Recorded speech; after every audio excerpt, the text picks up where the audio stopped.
Forestil dig Fanø år 2025. Det kunne se sådan her ud.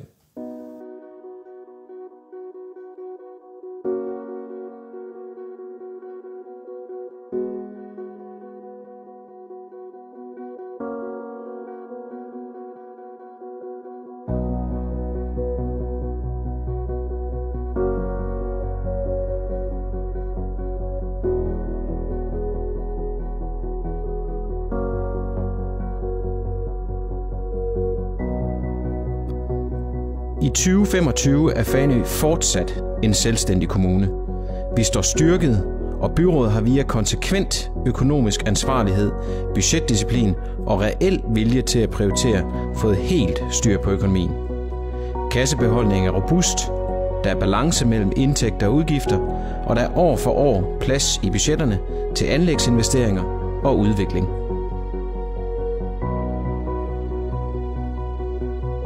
Et flot, nyt og tidsvarende plejehjem med integrerede seniorboliger er netop taget i brug.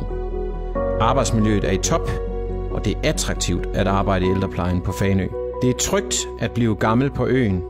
Plejen er præget af nærhed og hjertevarme, og de ældre og deres pårørende oplever, at det er de samme faste medarbejdere, de møder igen og igen. Fanø er en yderst attraktiv bosætningskommune for børnefamilier. Dagpasningen er præget af gode normeringer, stærke specialkompetencer, nærhed og tryghed. Og dagplejen lever i bedste velgående som et alternativ til øens 3 daginstitutioner. I samarbejde med elever, forældre og medarbejdere har byrådet givet skolen et solidt løft, så den nu hører til blandt landets allerbedste. Fanø er helt i front på den grønne omstilling. Den kollektive trafik er gjort fossilfri. Det samme er den kommunale vognpark. Energiplanen er fuldt implementeret, og Fanø ligger fortsat helt i toppen på affaldssortering og genanvendelse. Nye forhøjede diger med vandre- og cykelstier og udsigtspladser på toppen står klar i både Sønderho og Nordby. Fanø har fortsat landets største naturkapital, og biodiversiteten er øget gennem en lokalt forankret naturplejeindsats.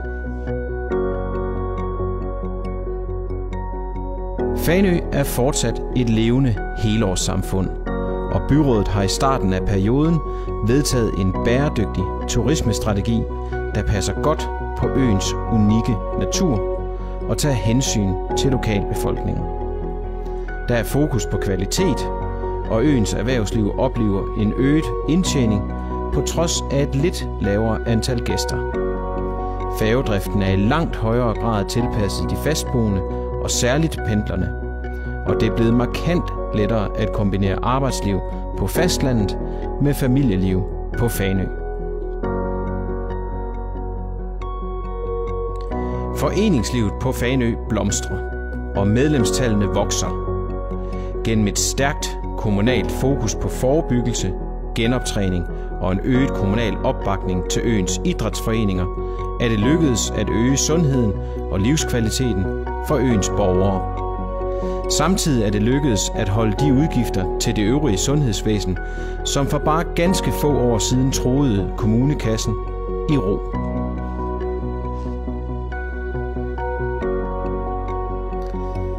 Alle borgere på Fanø behandles ordentligt og med lighed for loven.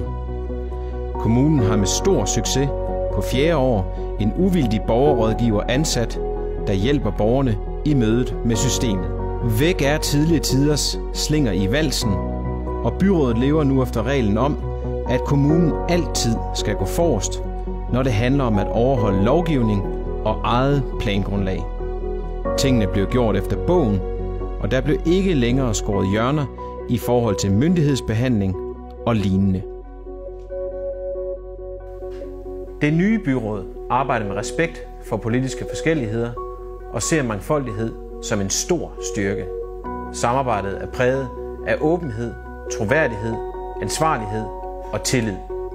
Det konservative Folkeparti står for en fundamentalt anden kurs end den, der har været gældende de seneste 16 år. Vi er partiet, der kombinerer nye idéer og visioner med den helt nødvendige erfaring til at føre dem igennem. For dig og for Fanø. Christian Lorentzen, 43, borgmesterkandidat. Anja Papst Høst, 40, byrådsmedlem og selvstændig. Niels Fischer Nielsen, 53, økologisk landmand. Tina Haldan Gotthardsen, 42, designingeniør. Tobias Tornel, 32, sømand. Kurt Kirkegaard, 69, pensionist og iværksætter. Kenneth Lindenhoff, 48, projektleder. Bor du på Fanø, så vil jeg anbefale dig at stemme på Christian Lorentzen ved kommunalvalget den 16. november. Christian vil både tage ansvar, skabe resultater og samarbejde for hele øens bedste.